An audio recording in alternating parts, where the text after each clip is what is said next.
From the Startup Experts community, this is the Becoming Better podcast, and I'm its host, Jesse Freese. Eliza, it's so great to have you on the Becoming Better with Startup Experts podcast. I've been looking forward to our chat for a number of weeks now, so really, encouraged to sit down with you. Would you mind introducing yourself and tell us a little bit about your career journey? Sure. I'm so excited to be here, Jesse. I appreciate you inviting me on this. So I'm Eliza. I work in HR as a consultant right now, actually, and I have two different clients who I'm kind of a fractional head of people for. And I've been doing that for the last couple of years. Prior to that, I was embedded in companies. And so I worked at a company called Canvas, which is a robotics company in the Bay Area, and I was their head of people for 3 years. And then I was actually in New York City, doing similar work, but at a slightly lower level. And really loved being in the people space. The way I got into it was, from a slightly different lens. My first job was actually working at a company called Kitchen Surfing, which is or they're no longer around, but it was a company that helped you to get a private chef into your home. And so I loved working there. It was a great experience. I did a lot of different things while I was there, but at the end of my time, I was recruiting chefs. And so that's what kind of led me to go into the recruiting space and then people operations and then kind of this, head of people type role that kind of spans both at smaller companies. That's great. What's your favorite type of food?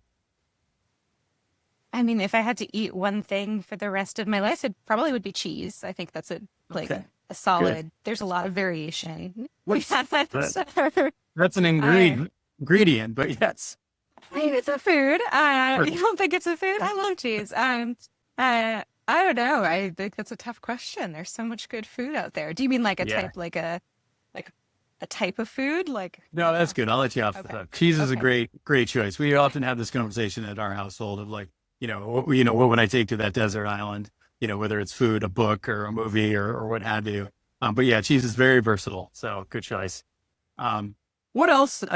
Startup Experts, you've been in the group for a number of years now. You've actually helped put on a number of our in-person events here in the San Francisco Bay Area. So certainly, a volunteer leader on our team. And I think that's one of the reasons why, the group here selected you as one of our 25 leaders to follow in 2025. So first of all, congratulations on that recognition. Thank you. Yeah.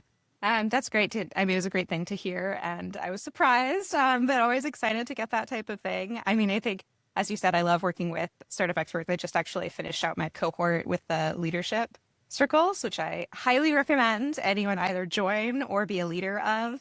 It's been a really rewarding experience getting to work with people from all different spheres. I mean, this past group, some of them had a lot more experience than I did. Some of them had less experience than I did, but it was a really good way to kind of see how at different levels we're all kind of struggling with similar issues.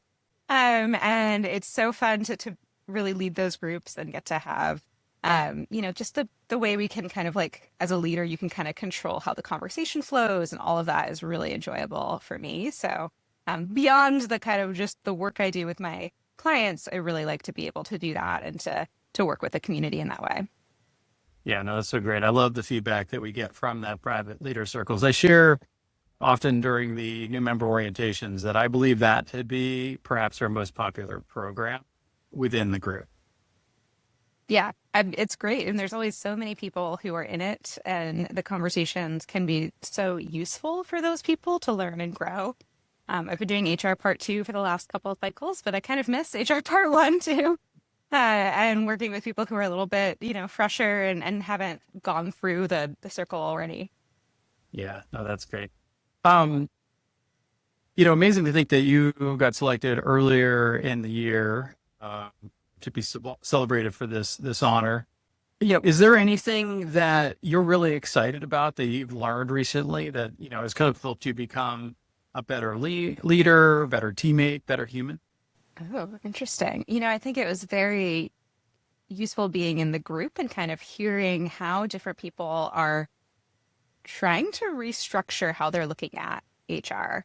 And so our last conversation was about the future of HR and also the future of ourselves. And one of the things that we talked about was do we need to use all these structures that we're still using?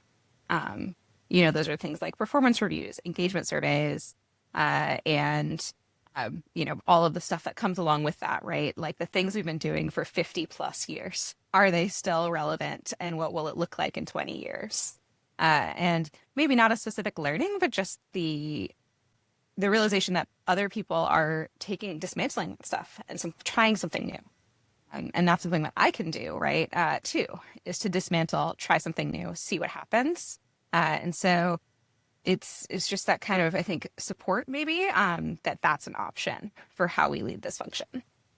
Yeah, no, that's interesting. I had a conversation with another guest a couple weeks ago, and she brought up, a similar but different comment about, looking at, what HR traditionally does, particularly on an annual basis, and really revisiting whether it has to happen at a certain time of year or done in a certain way. And so I think that's probably refreshing for the industry to really take a step back. And to some degree, I think AI is also challenging the norms in that regard. And while there may be some negative outcomes with artificial intelligence in some of our roles, it also could lift us up and create a way for us to think about the profession and make it better. Yeah, definitely. We talked about that a lot, about how you can use AI in all these ways to really take out the annoying work that we don't love doing, right? And that's what it should be for, so that we can talk to people directly and have those relationships directly. Yeah, I mean, this question might segue from that, but is there a new initiative or a problem that you're trying to solve in your two consulting roles that something that you're following and trying to get better at? It's so interesting being in consulting, because I can't be quite as proactive as I want to be sometimes, right? So there are things I see that I would love to be able to solve, but I can't always say, hey, I want to spend 10 hours on this. But I would say one area I'm really looking at is, we have this really crazy economy that we cannot control. There's a government shutdown. There's a lot of stuff going on that the companies have no control over, but it's causing their team members to be incredibly anxious. It's reducing engagement. And so how do we navigate that, right? Even if the company is doing totally fine, we're still seeing that drop because people don't know what's going to happen in the world. And so what I've been focusing on with the leaders is like, what can we be certain of and how can we share that, right? Like, where is certainty? Because that's what people want, is to be able to see that as leaders, you're bringing some level of certainty to them. Is it just transparency? Is that what you can offer? Fine. But be clear that that's why you're providing that, is because you want to be able to show, like, this is the certainty I can give you. Yeah, no, it's a mature perspective for sure. I mean, reducing anxiety amongst, your employees, but also for, the future of the company, is you need somebody who, my dad is a sailor and boat builder, a steady hand on the tiller often is, the best way forward. And so really, as we go through these tumultuous times, I think your advice rings true, certainly to me, but others as well. We all learn from mistakes. I have my fair share, maybe more, of mistakes that I've made in my career. Is there a hindsight moment for you that, as you look back on, your work journey, that you would do something differently? I feel like these questions are so valuable to hear about and for others to listen in on, so that they can course correct and perhaps not make the same mistakes that we've made.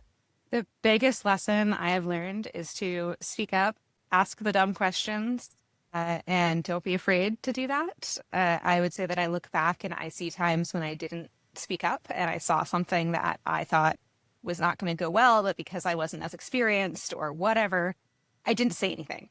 And then it didn't go well. And so that speaking up, that asking just one more question is really, really important. And no one is going to remember that you didn't ask the question, right? And they're not going to remember if the question didn't lead anywhere, but they will remember that you asked it and it helped. And so that's what you need to focus on, is just, speak up, get a little bit of positive affirmation that that's actually helping. Yeah, that's such a good perspective. And certainly at times I'm known for asking that awkward but helpful question, so I can certainly relate to that. as we wrap up on this conversation, it's been great. I mean, this is meant to be a short form discussion. And so really awesome to sit down with you. We need to get together in person at some point here. Is there a single piece of advice that you would share out to the Startup Experts members, something that has served you well? I would say when you are trying to solve a problem, really take a step back and figure out what you're trying to create and not focus so much on the problem itself. And so I see a lot of people asking questions, but it often feels like Band-Aids, right, that they're trying to put on. And so taking a step back, even if it's just for 5 minutes, and breathing, calming down and figuring out, okay, the problem I have is retention, but what do I want to create? I want to create a culture that encourages people to thrive at this company. And so how do I create that? Not how do I stop people from leaving? That'd be my advice, is to think about it that way. No, well said. That's a great piece of advice. Thank you again for spending some time with us. Again, congratulations for getting selected as one of our leaders to follow, and hope to get to see you soon. Yes, hopefully. Thank you for listening to this Becoming Better with Startup Experts discussion. If you're interested in learning more about our community and perhaps joining, please visit www.startupexperts.us.